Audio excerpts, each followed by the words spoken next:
हमको, आपको, सबको लाख लाख करोड़ करोड़ बधाइयाँ।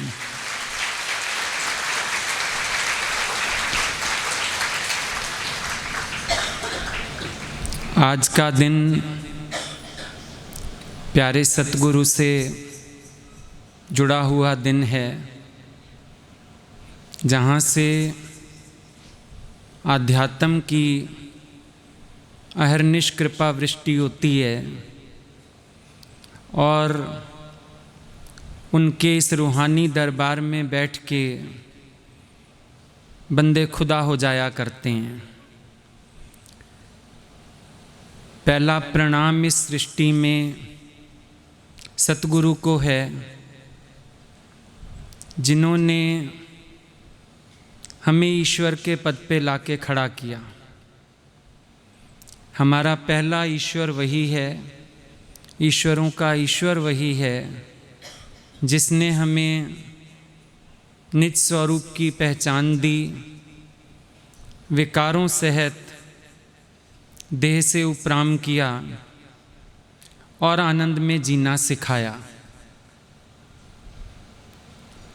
माँ अगर जन्म दे देती है, वो कहती है बेटा मैं भाग्य नहीं दे सकती हूँ।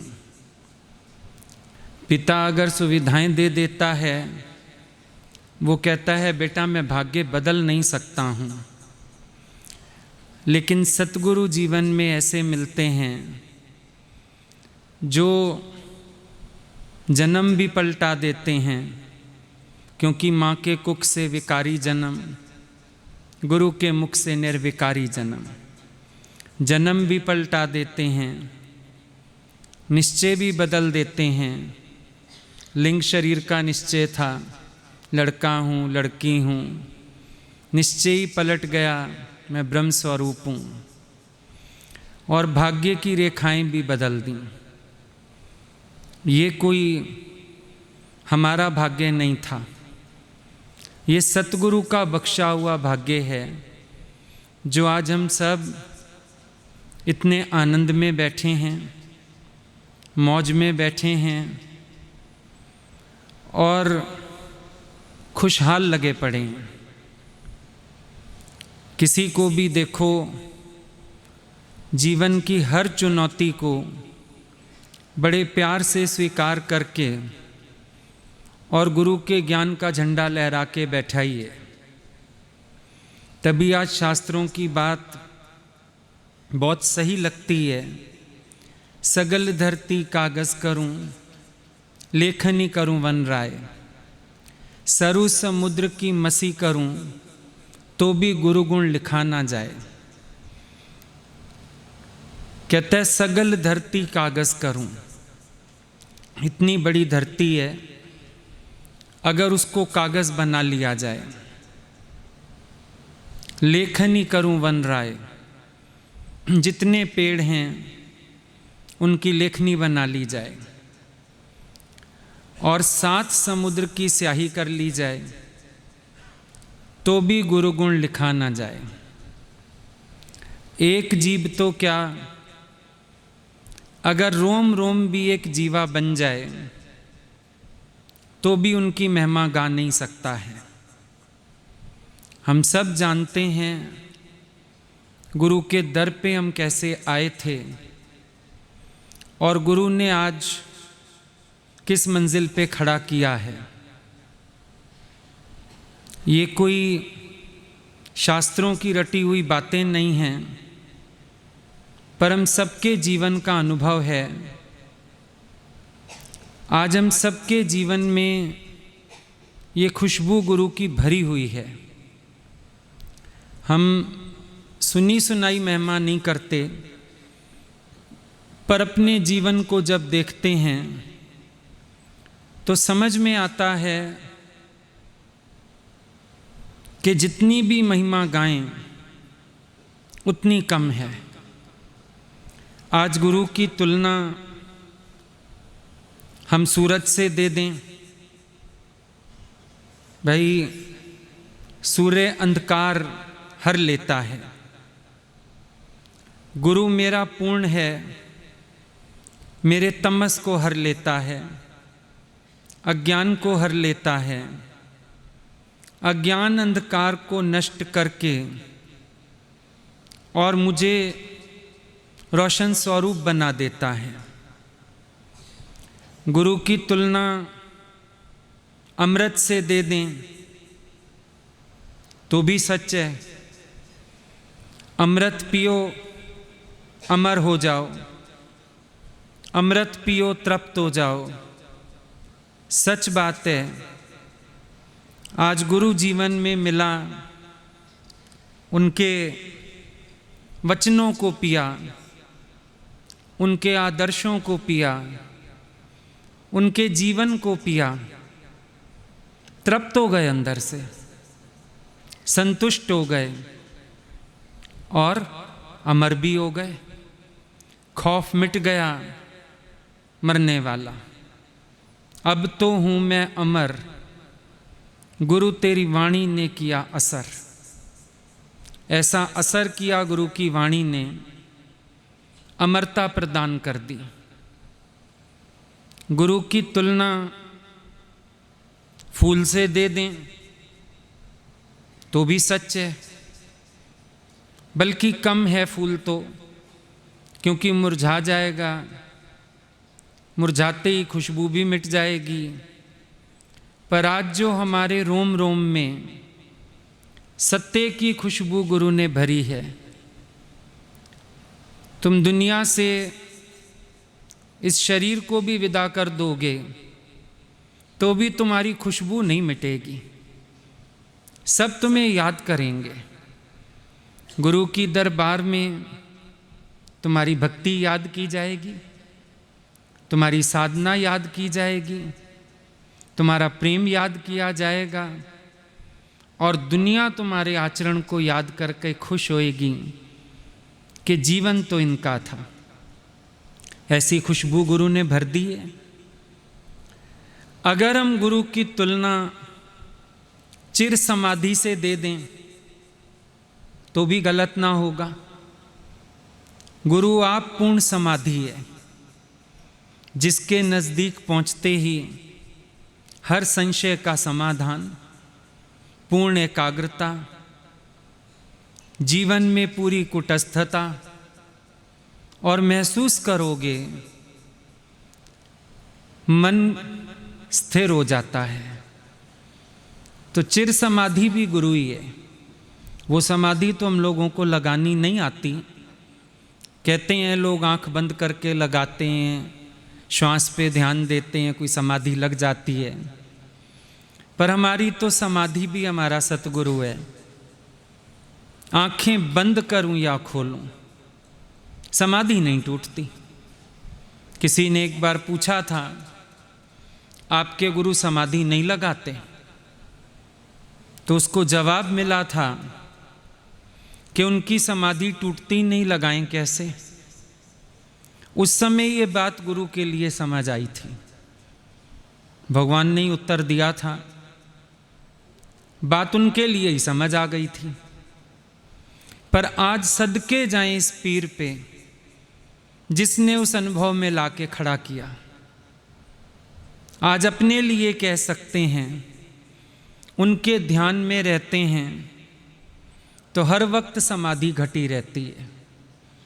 ज़रूरी नहीं हम आंखें बंद करेंगे तो समाधि होगी। खुली आंख पर भी उनका ही नज़ारा दिखता है, वही नज़र आते हैं, उन्हीं की कृपा, उन्हीं की लीला नज़र आती है। दूजा कोई भाव बचता ही नहीं है जीवन में।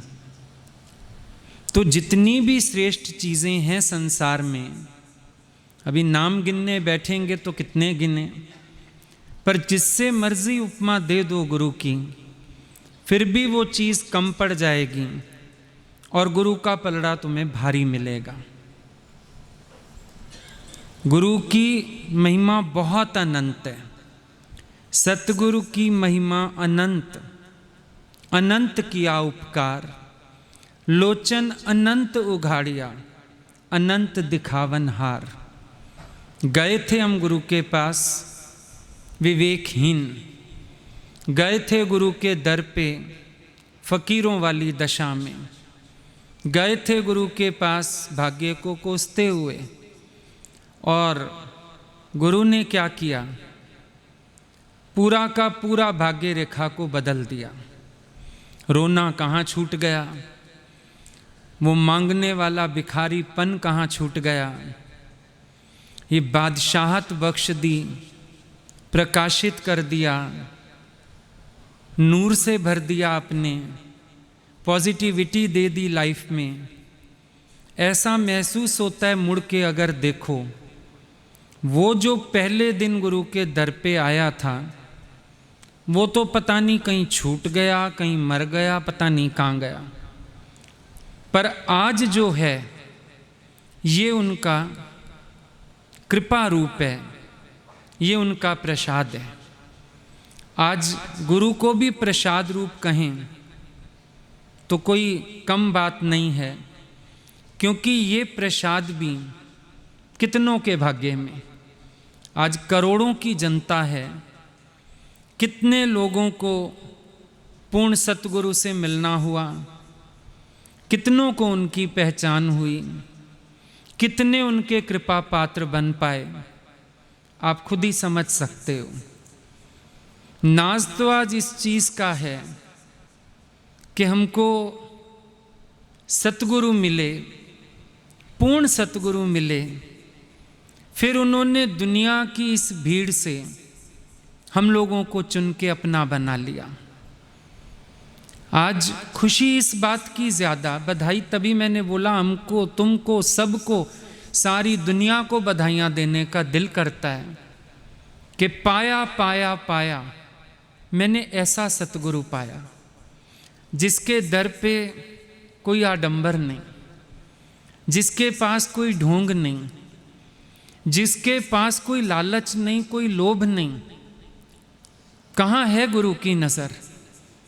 गुरु की नज़र केवल हमारे निर्माण पर, कोई बाहर का आडंबर नहीं है। तभी तुम सबको मना किया, हाथ नहीं जोड़ना, पैर नहीं छूना। फूल भी कोई ले आया, मैंने बोला वहीं चढ़ा दो, इसके हकदार वही हैं। कोई बाहर का कर्म करने की ज़रूरत ही नहीं है। क्या ज़रूरत है? गुरु ने हर दिखावे से जान छुड़ा दी। नहीं, आज तुम जाके देखो, जितने दुनिया के गुरु हैं, गुरु पूर्णिमा के साथ बोलते हैं गुरु पूजा का दिन है, पर हमारे यहाँ कभी ये शब्द इस्तेमाल नहीं हुआ। गुरु पूर्णिमा शब्द इस्तेमाल होता है क्योंकि उसका भी बड़ा सुंदर अर्थ है। गुरु है पूर्ण माँ। जैसे एक पूर्ण माँ होती है, बच्चे की परवरिश बहुत अच्छी कर लेती है, हेल्दी बच्चा होता है, स्मार्ट होता है, टैलेंटेड होता है। गुरु पूर्णिमा माना, गुरु पूर्ण माँ। और कोई पूर्ण शिष्य आ जाए उनके पास, जो पूर्ण शिष्यत्व को स्वीकार कर ले। पूर्ण होके तो शिष्य नहीं आता, शिष्य का पूर्णत्व भी गुरु के पास आके प्रकट होता है। पर कोई उस पूर्णत्व शिष्यत्व को पा लेवे, काम बन जाता है, अपने आप काम बन जाता है। तो कोई बाहर का देखो आडंबर नहीं। दुनिया में आज पूजा होगी, गुरु के चरण थाल में रखे जाएंगे, दूध दही से चरण पखारे जाएंगे, चरणों को तिलक लगेगा, अलता लगेगा, गुरु के गले में हार डालेंगे, तिलक करेंगे, मिष्ठान मेवे खिलाएंगे, फिर अपने कैपेसिटी से आगे जाके गुरु को भेंटा भी चढ़ाएंगे। कोई वस्त्र लाएगा, कोई सोने की चेन लाएगा, कोई अंगूठी लाएगा, कोई कैश लाएगा, बड़ी बड़ी भेंट गुरु को चढ़ाई जाएंगी। लेकिन हमारे यहाँ गुरु ने बड़ा सही सिस्टम किया है। बाहर की चीज़ ले लेते हैं जहाँ पर गुरु लोग, शिष्य सामान पकड़ा के भग लेते हैं। एक मिसाल दादा भगवान का कि एक रोटी लेके कुत्ते के पास जाओ और एक रोटी लेके शेर के पास जाओ। कुत्ता रोटी देखेगा, तुम्हें नहीं। शेर तुम्हें देखेगा, रोटी नहीं। यहां पर गुरु ने कुछ बाहर का स्वीकारा नहीं, सबकी गर्दन पकड़ ली। भेंटा दो, गुरु पूर्णिमा का दिन है। हम भी आज अगर तुमसे पूछे क्या भेंटा लाए हो, तो तुम सबका जवाब होगा, क्या होगा जवाब? अपने आप को भेंटा करने आया हूं, अपनी मैं को भेंटा करने आया हूं, बाकी तो सब कुछ दिया हुआ ही भगवान आपका है। मैंने अपनी जो बनाई थी एक मैं, आज मैं यही भेंटा करने आया हूं। तो बाहर की कोई पूजा नहीं करवाई गुरु ने, बोला मेरे आदर्शों की पूजा करना, मेरे ज्ञान की पूजा करना, ये असली पूजा है। बाहर से आरती लेके मेरी पूजा नहीं करना, लेकिन मेरे वचन जीवन में उतार लेना, ये असली पूजा हो जाएगी। तो बाहर का कोई दिखावा नहीं, आडंबर नहीं, और गुरु को अपनी कोई परवाह नहीं। मेरा आश्रम बन जाए, मेरा महल बन जाए, मेरे को 5 स्टार 7 स्टार फैसिलिटीज़ मिल जाएं, गुरु को कुछ नहीं चाहिए। वो तो हमारे पास भी आते थे अपना किराया खर्च के, कहीं घूमने भी चलते थे, अपनी टिकट का पैसा खुद देते थे। तो गुरु को कोई लालच नहीं हम लोगों से। गुरु का सिर्फ एक ही भाव, और सच में उन्होंने यही भाव हम सबके अंदर भी घुसा दिया। हम भी आज सुबह सुबह उठे तो एक ही संकल्प हुआ मन में कि भगवान जो जिम्मेवारी दी आपने, मेरे सेहत सबकी ईमानदारी से निभ जाए, और कुछ नहीं चाहिए। आपने एक स्थान पे बिठा तो दिया, बहुत बड़ी अपनी जिम्मेवारी रख तो दी सिर पर, निभाने वाले आप हो, पर मेरी भी लाज रखना। साथ ही जो आपके दर पे संगत आके बैठी है, इन सब के भी सिदक की लाज रखना। हम सब का मजाक ना बने दुनिया में कि बड़े चले थे आध्यात्म पर। हम सबको कोई ताना ना सुनना पड़े, आपको कभी हमारी वजह से कोई गलत वचन ना सुनना पड़े, कभी हमारे सिर ऐसे नीचे ना हो जो आपको सिर नीचा करना पड़े। बस आज के दिन यही प्रार्थना है, हम सबको अपनी मंजिल की परवाह रहे। इसके अलावा हमको कुछ नहीं मांगना आपके दर से। आपने सब कुछ दिया है, बहुत दिया है, और सच में हम सबके अंदर यही प्रार्थना रहनी चाहिए। जिस मार्ग पर हमने पैर रखा है, देखो हम सब जानते हैं गुरु पूर्ण है।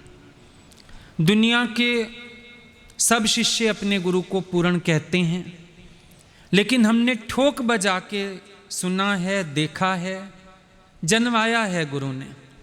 दुनिया में तो रिवाजी कहना पड़ता है, यहाँ तो ठोक ठोक के गुरु ने गुरु की लक्षणा भी बताई। इसीलिए हम सब जानते हैं गुरु हमारा पूर्ण है। अब हम सबको एक बात ध्यान देनी है, हम जो आए हैं उनकी शरण में, हम पूर्ण शिष्यत्व को धारण कर पाएं, ताकि जो वो हमारी झोली में डालना चाहते हैं वो हम ज़रूर स्वीकार कर सकें। हम सब चल रहे हैं अपने अपने मार्ग पर, अपना अपना रास्ता है, सबकी अपनी अपनी सीढ़ी है, किसी का किसी से टकराव नहीं है। लेकिन मन शैतान बीच में बैठा हुआ है, ये कई कई बातें करता है, गुरु की महिमा भूल जाता है, कभी कभी संशय में आ जाता है। इस मन से हमेशा सावधान होकर चलना है, क्योंकि ये हमारे शिष्यत्व को दाग लगाता है। एक गुरु थे, गुरु पूर्णत्व करके। उनके वैसे तो बहुत शिष्य थे, पर मेन 3 शिष्य थे जिन पर उनकी खास रहमत होती है, जो पूर्णतया समर्पित थे, गुरु के पास रहते थे। गुरु के पास आना, गुरु का मिल जाना सच में बड़ा भाग्य है। नारद को भी बोल दिया, नहीं तो उसकी जमीन जलवा दी भगवान ने। बोला ये निगुरा है। नारद जैसा जो इतना भगवान के पास फ्रीली आता जाता है, भगवान उसको भी गुरु के बगैर मुक्त कहने को तैयार नहीं, मुक्त करने को तैयार नहीं, 84 लाख काटने को तैयार नहीं। और जहां वो आके बैठता है, भगवान कहते हैं इसकी धरती जलाओ, निगुरा बैठ के गया यहां। सौभाग्यवान गुरु के पास पहुंच जाए, सौभाग्यवान दिल से गुरु को अपना ले। पहुंचना काफी नहीं है, हृदय तेरा गुरु को स्वीकार कर ले। क्योंकि जब तक तेरे दिल ने किसी को गुरु नहीं माना, तू शिष्य नहीं हो सकता। लड़के से पूछा तेरे पिताजी कितने साल के हैं? कहता है 6 साल के। बोला पागल है क्या? बोला मैं बिल्कुल ठीक हूं, जब तक मैं पैदा नहीं हुआ था वो पिताजी था ही नहीं। गुरु गुरु कब है? जब मैं पूर्ण शिष्य हूं, मेरे मन ने स्वीकारा उनको। वरना चाहे दुनिया में वो 100 साल से बैठे हों, तेरे लिए नहीं प्रकट हुए। तेरे लिए उतने सालों से प्रकट हुए जितने सालों से तेरे मन ने उनको माना। तू आके बैठा नहीं, तेरे मन ने उनको गुरु किस दिन से माना, उतना ही समय से वो गुरु हैं, वरना नहीं है। अब ये 3 शिष्य, इनके नाम क्या? पहले का नाम अंग संग, दूसरे का नाम दृष्टि संग, तीसरे का नाम है भाव संग। और जैसे जैसे इनके नाम थे, इनकी जीवन शैली वैसी वैसी। अंग संग कैसा है? गुरु के अंग संग रहता है। दैहिक स्तर पे हुई गुरु की हर लीला का साक्षी है। सौभाग्य मिलता है उसको, कोई लीला उसकी मिस नहीं होती जो गुरु के शरीर से हो रही है। अंग संग है वो। दूसरा शिष्य है दृष्टि संग। वो गुरु को निहार निहार के आनंदित होता रहता है, देखता रहता है जहां तहां उनको।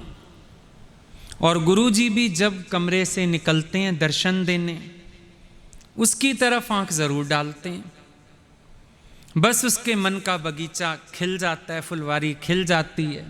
दृष्टि संग। तीसरा है भाव संग। उसको गुरु ने ज्ञान प्रचार का काम दिया हुआ है, बड़ा विश्वासी है। उसको अपनी महिमा प्रकट करने के लिए कार्य पे लगा रखा है। वो भी बड़ा आनंदित होता है, आंतरिक प्रेरणाएं गुरु की मिलती रहती हैं, गुरु जी अंग संग महसूस होते रहते हैं, बड़ा आनंदित है। तीनों शिष्य अपनी अपनी सीढ़ी चढ़ रहे हैं। तीनों शिष्य बड़े सुखी हैं, बड़े आनंदित हैं, बड़ी मौज में। शुरू में होता भी है हर कोई, जब ध्यान केवल अपने में, गुरु से मिले हुए में, तो बस मजा आ जाता है जीवन का। आंख जब तक दाएं बाएं ना देखे ना, तब तक तो बड़ा आनंद रहता है, बड़ी मौज रहती है। हर साधक के साथ होता है ये। और जब आंख अपनी भटकना शुरू करती है, सारे संशय गुरु के लिए पैदा हो जाते हैं, दोष मन गुरु को दे देता है और अपनी भक्ति बर्बाद कर लेता है। अब ये तीनों शिष्य भी अपने अपने में चल रहे हैं मजे से। एक दिन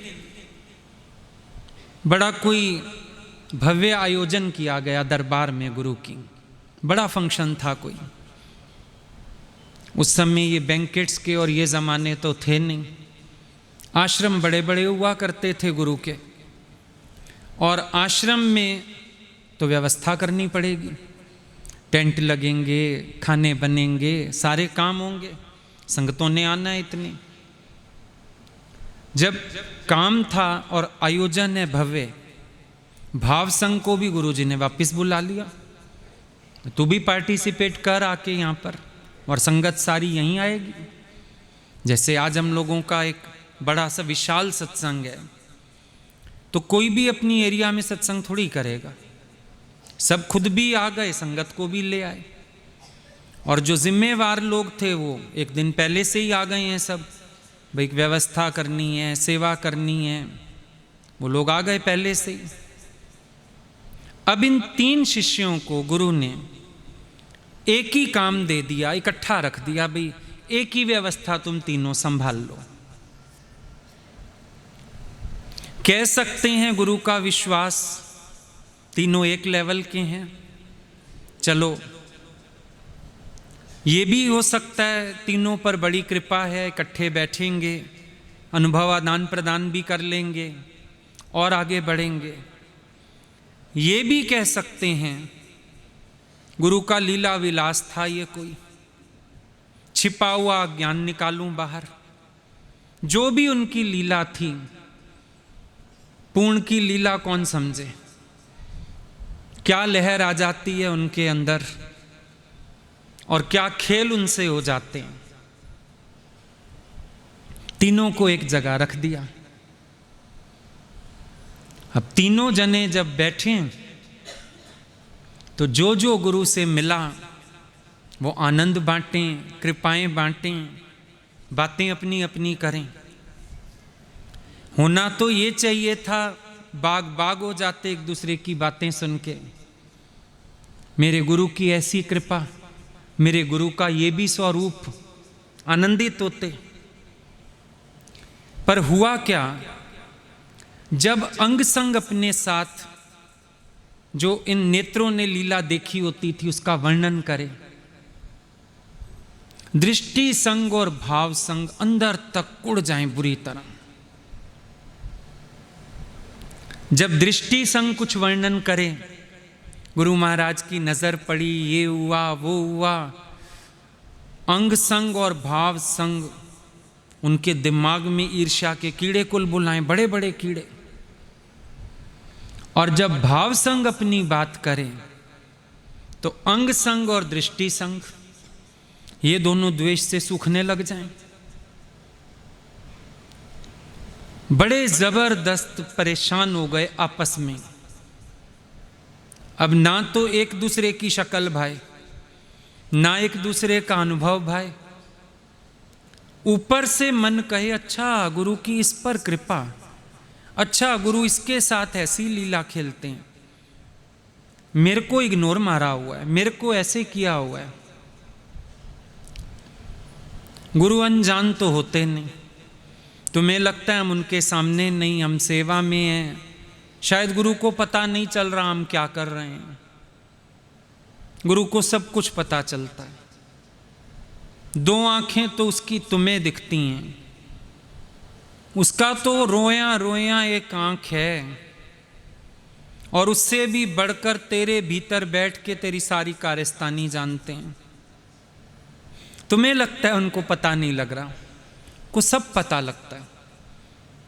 हम कभी बैठते हैं ना, मना करें भाई हम किसी से बात करना चाहते हैं, कोई ना आए, तो कईयों की आदत है, वो ऊपर जाल है वहाँ आनंद सागर में, उसके चारों तरफ मंडराते फिरेंगे। हम फिर बोलते हैं अरे इसको मना करो, क्यों मंडरा रही है? बोलते हैं कोई नहीं समझा सकता। क्यों? स्वभाव है। वो सोचते हैं गुरु को पता नहीं चल रहा। पानी पीने के बहाने बैठ गए गिलास लेके, काम के बहाने बैठ गए, और इतने तुम सेवाधारी हो, तुम्हें पता कैसे चल जाता है हम जा रहे हैं, हम आ रहे हैं, सबसे पहले दौड़ते आते। इसका मतलब काम वाम कोई नहीं करते, आज दिखावा कर रहे। कल भी मैंने किसकी चिट्ठी में लिखा था, गुरु तुमको तुमसे ज्यादा जानता है, शायद तुम नहीं जानते अपने को।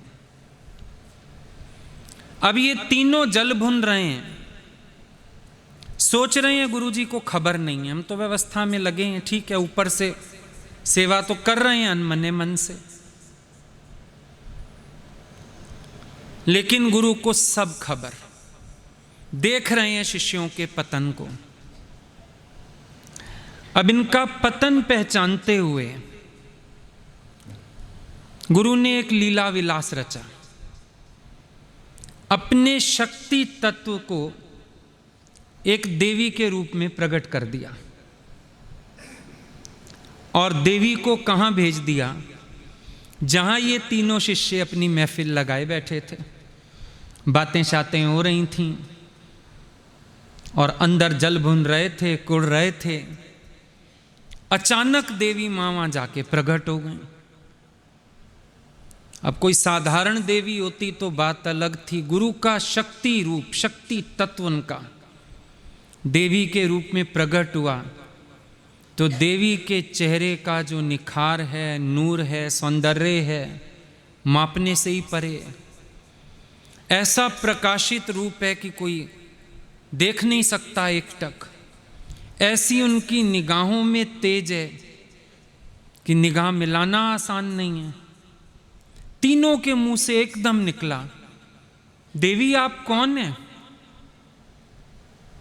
कहती हैं मैं तुम्हारे गुरु का ममत्व हूं, मैं तुम्हारे गुरु की करुणामयी ममता हूं, मेरी वजह से तुम उनका दिव्य प्रेम पाते हो, मेरी वजह से तुम्हारी साधना, तुम्हारा शिष्यत्व फलता फूलता है, मैं तुम्हारे गुरु के भीतर की ममता हूं। अब तीनों के जो प्रखर था प्रश्न मुखर हो गया। प्रखर माना भीतर था, मुखर माना मुंह पे आ गया। तीनों के मुंह से एक ही बात निकली, फिर तो हमें बताइए गुरुजी, हम सबसे अधिक ममता किस पर रखते हैं? क्योंकि कंपैरिजन्स आ चुके। बताइए, हमको जल्दी बताइए, हम तीनों में से गुरुजी सबसे ज्यादा ममता किस पर रखते हैं? किसको सबसे ज्यादा प्यार करते हैं? किसको सबसे ज्यादा चाहते हैं गुरुजी? देवी जल्दी बताइए। देवी मां ने बोला, देखो, जैसे एक मां के सारे बच्चे एक समान होते हैं, वो भेदभाव नहीं करती, तुम्हारे गुरु के भीतर कोई भेदभाव नहीं है, उनके लिए तुम तीनों समान हो, समानता है उनके अंदर, कोई भेद बुद्धि नहीं, कोई कम नहीं, कोई ज्यादा नहीं है उनके अंदर। अब कानूनन तो ये उत्तर सुन के तीनों को संतुष्ट हो जाना चाहिए था, निश्चिंत हो जाना चाहिए था और अपनी अपनी सेवा में डट के लग जाना चाहिए था। लेकिन संशय इंसान को सरल और सहज नहीं रहने देता। तभी हम बार बार बोलते हैं, संशय बुद्धि लेके मत आना, तुम्हें कहीं का नहीं रहने देगा संशय। जिसके दिल में संशय होगा वो अध्यात्म की राह पर बर्बाद होगा, आबाद नहीं हो सकेगा। संशय बुद्धि नहीं होनी चाहिए। गुरु में संशय रह गया तो तेरा अपने प्रति भी संशय ही रहेगा, निश्चय कभी नहीं होगा। अब सबसे पहला मोर्चा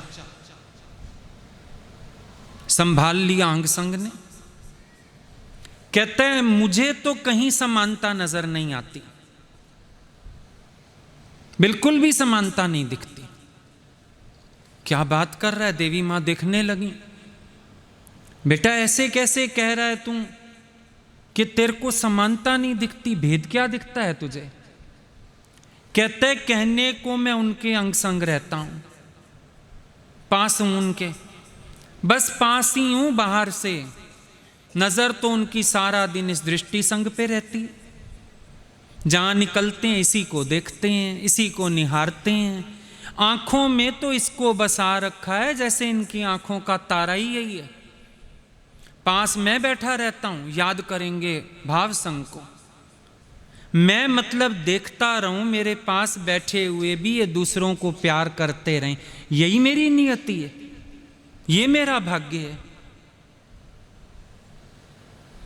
देवी मां के चेहरे पे एक मुस्कुराहट खेल गई, समझ गई संशय को, पर उत्तर देना वाजिब नहीं समझा। आंख से उन्होंने दृष्टि संग की तरफ देखा। बेटा तू भी कह डाल, जो तेरे अंदर है तू भी कह डाल। अब वो भी शुरू हो गया,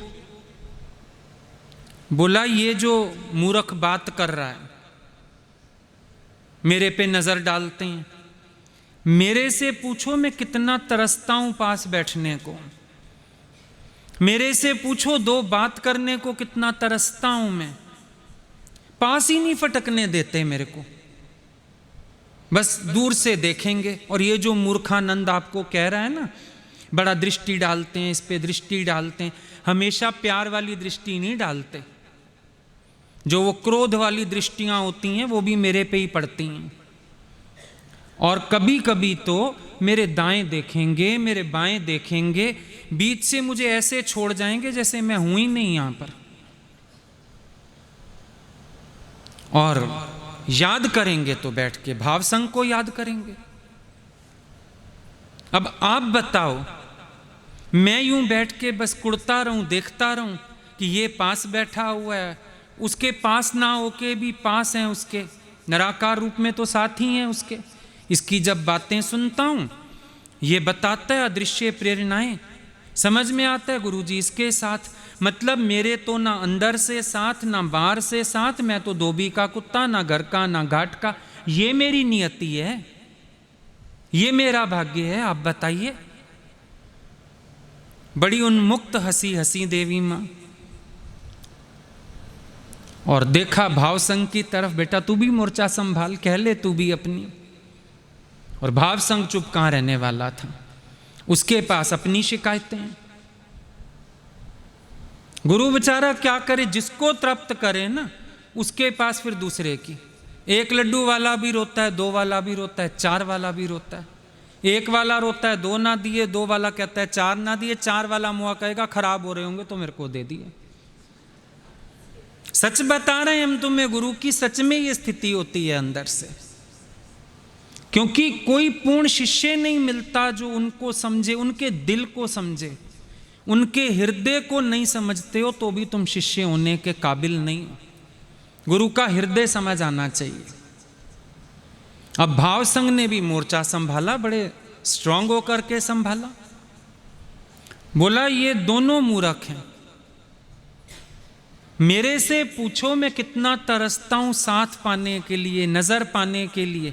इनको साथ मिल रहा है, नजर मिल रही है तो भी शोर मचा रहे हैं। मैं देखो कहां भटकता फिरता हूं, कभी कहां भेजते हैं, कभी कहां भेजते हैं।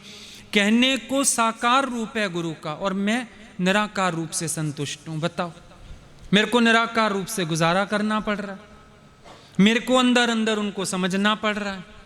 मेरी नियति यही है कि इनको तो साकार दर्शन भी मिले, बैठने को भी मिले, और मैं तो दूर दूर दूर दूर आश्रम के ही नजदीक नहीं आता, गुरु के क्या नजदीक आऊं और नजर तो क्या पड़े। देवी मां ने समझाने की कोशिश की। बोला बेटा तुम्हारे गुरु ने कोई भेदभाव नहीं किया है, पक्षपात नहीं है उनके अंदर। जैसी जैसी जिसकी स्थिति, तुम्हारे कर्म, स्वभाव, संस्कार देखो सब अलग अलग हैं। उन्होंने उसी उसी हिसाब से परिस्थितियों का निर्माण किया है ताकि तुम्हारी जीवन को घड़ सकें, तुम्हें उन्नत कर सकें, तुम्हारा कल्याण कर सकें। अब बोल पड़ा जल्दी से अंग संग। बोला क्यों? अगर तीनों का मिला जुला रूप हमें मिल जाता तो क्या हमारा निर्माण ना होता? तो भी तो हो सकता था।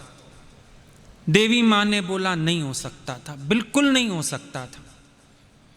फिर उन्होंने बोला देखो मेरी ओर देखो। देखने लगे।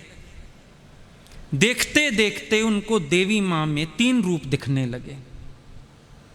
भव्य हो गई, विशाल हो गई एकदम, और 3 देवियां छलकने लगी।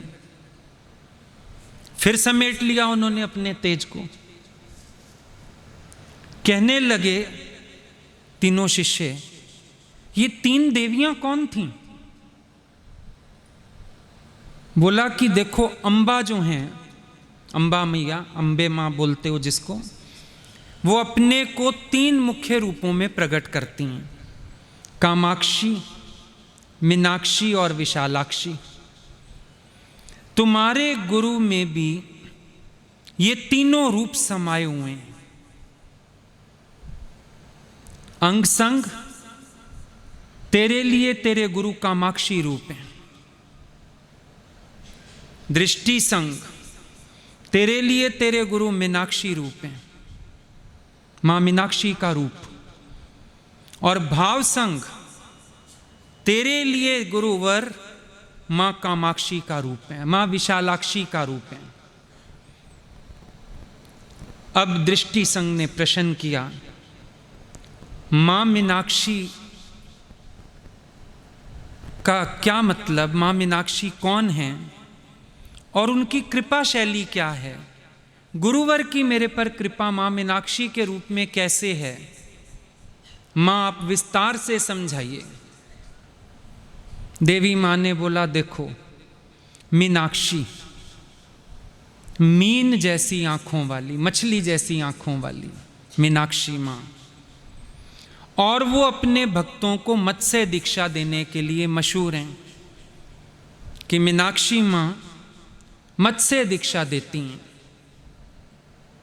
मत्स्य दीक्षा क्या होता है?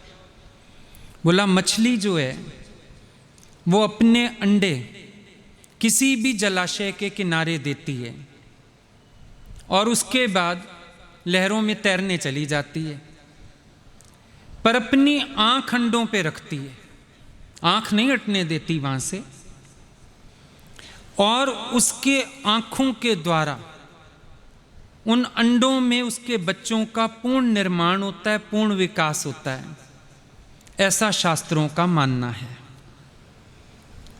तो दृष्टि संग तेरे गुरु पूर्णत्व, उनका हर व्यवहार पूर्ण है, कहीं से अधूरा नहीं है, तीनों के लिए पूर्ण व्यवहार है। ध्यान दे, वो तेरे को नजर से तारते हैं, वो जानते हैं तेरे को पास बिठाया तो तुझे संशय पैदा होगा, तो उनके कर्मों में जाएगा, तेरे संस्कार ऐसे हैं। दूर भेज देंगे तुझे भाव संग की तरह, तू विचलित हो जाएगा। उनको समझ में आया तेरे को ये वाला शिक्षा दीक्षण चाहिए, नजर से तारने वाला। जब तू कुछ अच्छा करता है नजरों से शाबाशी देते हैं, जब तू कुछ गलत करता है नजरों से तेरे को रोक देते हैं, वहीं का वहीं स्टॉप कर देते हैं तुझे। जिस दिन देखते हैं तेरे में अहम जाग रहा है कि गुरु की तो नजर मेरे पे, कमरे से आते हैं मुझे ही देखते हैं, इग्नोर मार देते हैं कि तू समझ जा, तू कुछ भी नहीं है। उनके देखने में भी भलाई, ना देखने में भी भलाई, उनकी ये मत्स्य दीक्षा तेरा पूर्ण निर्माण कर देगी। संशय मत कर, पूर्ण विश्वास रख, तुलना करनी बंद कर। शांत हो गया उसका मन एकदम, जो बड़े संशय के उबाल आ रहे थे, बात समझ आ गई। झटपट अंगसंग बोला, मां कामाक्षी मां का विषय में भी बताओ, उनकी कृपा बताओ। कैसी कृपा मां कामाक्षी की? कौन मां कामाक्षी? कहने लगी, जो कमल के फूल की तरह सुंदर हैं, जिनकी आंखें कमल की तरह आंखें, वो हैं मां कामाक्षी। और कामाक्षी माँ क्या करती हैं, वो अपने शिष्यों को कुक्कुट दीक्षा देने में मशहूर हैं। कुक्कुट दीक्षा देती हैं। कुक्कुट बोलते हैं मुर्गी को। मुर्गी क्या करती है, 21 दिन लगातार अंडे के ऊपर बैठ के उसको अपने स्पर्श से सेती है। बोला तेरे गुरु तेरे संस्कारों के हिसाब से जानते हैं, तुझे साथ रख के ही बनाया जा सकता है। वो इसीलिए तुझे अपने साथ साथ रखते हैं। अब देखते नहीं वो तेरी तरफ, क्योंकि वो जानते हैं देखा तो तुझ में विशेष होने का गर्व पैदा हो जाएगा। एक तो मैं साथ रहता हूं, ऊपर से देखते भी मुझे ही, और तू अपने मार्ग से हो जाएगा भ्रष्ट। इसीलिए वो तेरे को निरंतर अपना स्पर्श दे के संग रख के तार रहे हैं। और याद करने का तो प्रश्न ही नहीं होता भाव संग की तरह, क्योंकि तू साथ बैठा हुआ है। साथ बैठे को क्या याद करेंगे। ये कुक्कुट दीक्षा उनकी, ये कुक्कुट शैली उनकी तेरा पूर्ण निर्माण कर देगी। संशय मत कर, तुलना करनी बंद कर। अब भाव संग पूछने लगा, मां विशालाक्षी के बारे में भी बता दीजिए।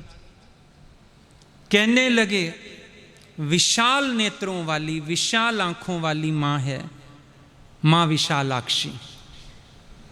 और मां विशालाक्षी अपने भक्तों को दिया करती है कमठ दीक्षा।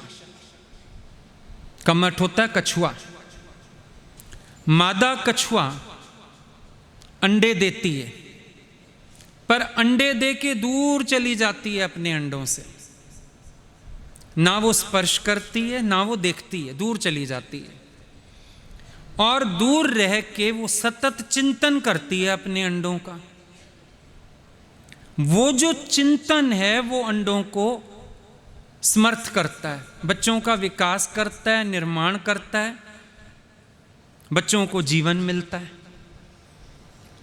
तो कहने लगी भाव संग, तेरे साथ तेरे गुरु यही शिक्षण दीक्षण कर रहे हैं,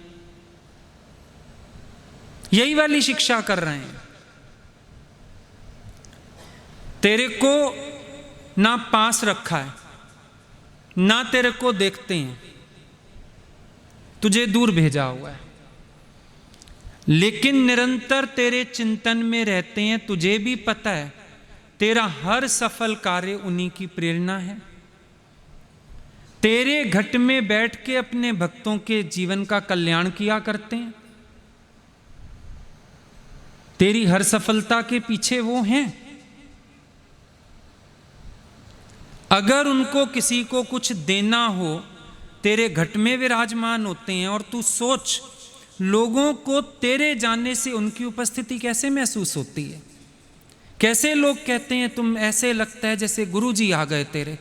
इसका मतलब वो तेरे घट में आ बैठते हैं, आ विराजते हैं तेरे घट में कार्य करने के लिए। ये उनकी कमठ दीक्षा है। तुझे अपने पास नहीं रखते, खुद तेरे पास रहते हैं। उनकी ये कमठ दीक्षा तेरा कल्याण कर देगी, तेरा निर्माण कर देगी। संशय मत कर, तुलना करनी बंद कर। तीनों शिष्य एकदम से संशय रहित हो गए। तीनों को अंदर महसूस हुआ कि सच में हम गलत सोच रहे हैं। गुरु तो हर हालत में कल्याण ही करते हैं। गुरु करना कल्याण ही जाने। तभी बोला कभी गुरु में संशय नहीं रखना, अपने शिष्यत्व को दाग नहीं लगाना। हमेशा इस बात के निश्चय में रहना, उनके द्वारा जो हो रहा है मेरे हित में है, मेरे कल्याण के लिए है।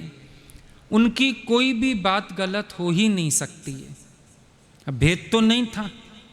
जैसा जैसा जिसका कर्म संस्कार होता है, जैसा जैसा जिसका स्वभाव होता है, गुरु उसके अनुसार उसको तारता है। अगर वो सब नहीं देखा जाए, आप जाते हो हॉस्पिटल में भी, डॉक्टर आपके सारे टेस्ट करता है, उसी अकॉर्डिंग आपको दवाइयाँ, इंजेक्शन, एनेस्थीसिया, हर चीज़ मेजर की जाती है। उसके अकॉर्डिंग तो आपकी मेडिसिन चलेगी, ऑपरेशन होगा, वरना कैसे हो सकेगा।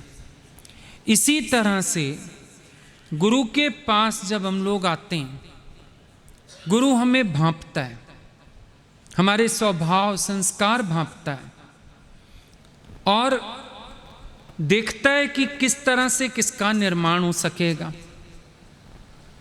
अंग संग का निर्माण हो सकता है पास बैठ के। ये लीलाओं को देख के आनंदित होगा, उन्हीं से सीखेगा। ये अपने आप सीखने वाली चीज़ नहीं है, ये बैठ के मुझे देख के ही सीखेगा, आदर्श से ही सीखेगा। दृष्टि संग, ये पास बैठ के नहीं सीखेगा, इसको टोक लगानी पड़ेगी आंखों से, समझाना पड़ेगा। और जो भाव संग है, समझ गए गुरु, इसको दूर रख के इसके अंदर आत्मविश्वास का सिंचन हो पाएगा, इसके अंदर जागृति आ पाएगी, इसके अंदर प्रेरणा आ पाएगी। और जो इसका स्वभाव है ना, गतिशीलता, उसका सदुपयोग होगा। नहीं आश्रम में खाली क्या करेगा, गतिशीलता इसका स्वभाव है, उन्होंने उसको वही कार्य दे दिया। तो गुरु में संशय रखने की जरूरत नहीं रह जाती है।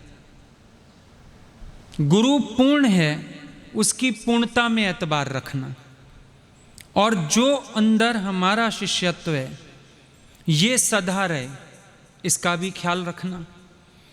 क्योंकि जब अपने शिष्यत्व में खोट आ जाएगा तो संशय भी उत्पन्न होंगे, अंदर विकार भी आएंगे, मन गुरु के प्रति मैला होगा। एक दूसरे के प्रति मैल आई, माना गुरु के प्रति मैल आ गई, क्योंकि लगेगा इसको तो प्यार ज़्यादा करते हैं, इसको तो कुछ कहते नहीं हैं, ये तो ऐसे करता है, वो तो ऐसे चलता है, बल्कि और नुकसान हो जाएगा। चलो सीधे गुरु को देख के चलो। इन तीनों को चलते चलते जब संशय आए, देखो अपनी अपनी सीढ़ी कम लगने लगी, लगा मेरी सीढ़ी खोटी है और दूसरे की सीढ़ी शायद सोने से मड़ी हुई है, तभी तो अपनी सीढ़ी छूटी ना। और अगर विश्वास रखो तो अपनी अपनी सीढ़ी सोने की है। गुरु ने जिस सीढ़ी पे चढ़ाया, गुरु ने जो मार्ग दिखाया, गुरु ने मेरे लिए जो चयन किया जिस रास्ते का, मेरे लिए वही उचित होगा ना, वही ठीक होगा। अब डॉक्टर बेहतर इलाज जानता है या पेशेंट जानता है? नेचुरल है, डॉक्टर जानता है सही इलाज। हम नहीं उसको बताएंगे डॉक्टर साहब आप ऐसे ऐसे इलाज करो, पर डॉक्टर बताएगा इलाज कैसे होगा। गुरु को पता है हमारा निर्माण कैसे होगा, गुरु को पता है हमारे जीवन के विकार कैसे खत्म होंगे। हमको बीच में बुद्धि चलाने की जरूरत नहीं। पूर्ण सतगुरु का मिलना माना एक काबिल डॉक्टर का मिलना। काबिल डॉक्टर मिलता है, आप निश्चिंत हो जाते हो कि ये तो अब मुझे ठीक कर ही देगा। पूर्ण सतगुरु का मिलना, अंदर एक विश्वास जाग जाना चाहिए कि बस इनकी कृपा से जीवन बन जाएगा। ये मत देखो दूसरे को क्या दवा दे रहे हैं, आप कंपैरिजन मत करो। डॉक्टर साहब उसको तो लाल गोली दी, मेरे को तो नीली दी, बीमारी अपनी अपनी। अच्छा उससे ज़्यादा प्यार होगा, उसको अपने भर्ती कर लिया, मेरे से कम प्यार होगा, मेरे को दवाई दे के घर भेज रहे। वो तीसरे से तो और ही ज़्यादा प्यार है, आईसीयू में रख लिया उसको। अरे भाई वो बीमार ज़्यादा है। देखो ये मार्ग तय करना हो, बड़ा ज़बरदस्त विश्वास लेके तय करना पड़ेगा। गुरु में वाधु ईशुखा धारे शिष्य वैसार, तब पंडित पिण गुरु प्रेम बिन लहे ना आत्म रहा। गुरु में विश्वास रखे शिष्य कैसा? गुरु में वाधु ईश खां, ईश्वर से भी अधिक विश्वास रख के चले। गुरु से कुछ गलत हो नहीं सकता है। वो जिन हालतों का निर्माण कर रहे हैं, मेरा कल्याण उसी से होगा, मेरा उद्धार उसी में होगा, ये विश्वास करके चले। मांगते सब हैं पूर्ण गुरु को, लेकिन पूर्ण गुरु के मिलने के बाद भी भटकते क्यों हैं? क्योंकि शिष्यत्व में खोट आने लगता है, संशय आने लगते हैं गुरु में। दूसरे का अनुभव सुन के परेशान हो जाते हो, इसको ऐसा अनुभव हुआ, इसके लिए तो गुरु ने ऐसा किया। ध्यान दोगे तो सबको ही गुरु ने एहसास करवाया है कि तुम मेरे विशेष हो। कहीं ना कहीं समय समय पर हर एक ने अनुभव किया है कि गुरु उसको जतला देता है, तू मुझे बहुत प्रिय है, सबसे ज्यादा प्यारा तू है मेरे को। लेकिन हम अपनी बात भूल जाते हैं और फटाफट हमारी आंख दूसरी तरफ दौड़ जाती है। लेकिन चलना है इस मार्ग पर, एक तो गुरु में पूरा विश्वास रख के, दूसरा दाएं बाएं कभी नहीं देखना। उनको देख के चलते चलोगे, उनकी कृपाएं समेटते चलोगे अपनी झोली में, उनको जानने में लगे रहोगे, तुम्हें फुर्सत ही नहीं मिलेगी कहीं और झांकने की, जरूरत है भी नहीं। आज अगर हम लोग भी झांकना शुरू करते थे ना, शायद तुम्हारे सामने ऐसे सिर ऊंचा करके नहीं बैठे होते, आज भी भटक रहे होते अंधेरों में।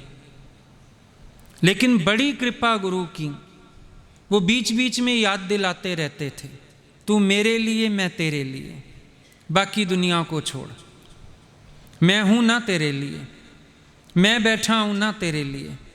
और अपना मन भी करता था बस इनको देखना है, इनको समझना है, इनको जानना है। एक यही पाठ पूरा पढ़ लें बहुत हो जाएगा, एक यही पूरे समझ में आ जाए कल्याण हो जाएगा। अपना मन भी यही चाहता था और उसी ने अंतर्मुखता दी, उसी ने कल्याण किया।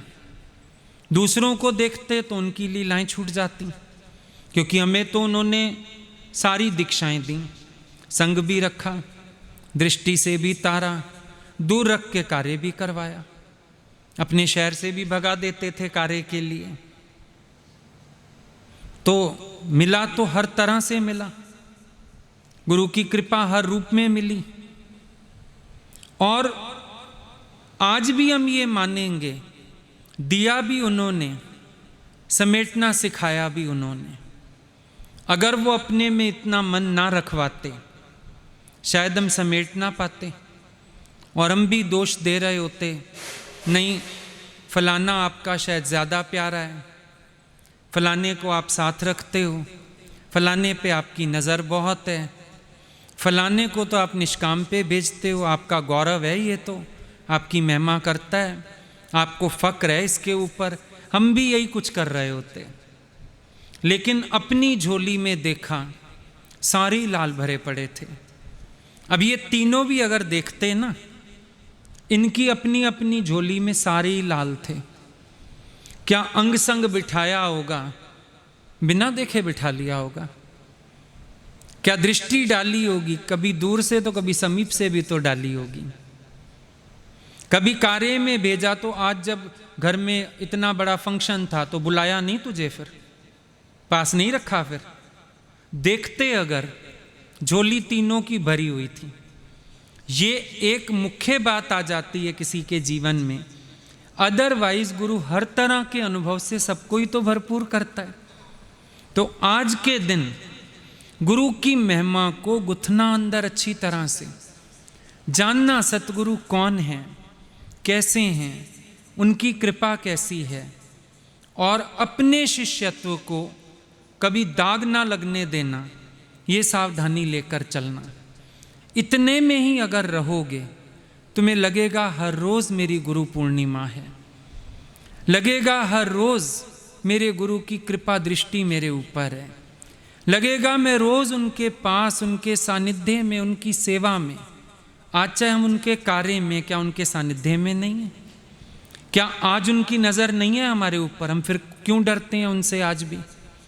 हर पल तो लगता है वो देख रहे हैं, हर पल तो महसूस होता है वो मेरे साथ ही साथ हैं, और चाहे उन्होंने अपने काम में लगा रखा है।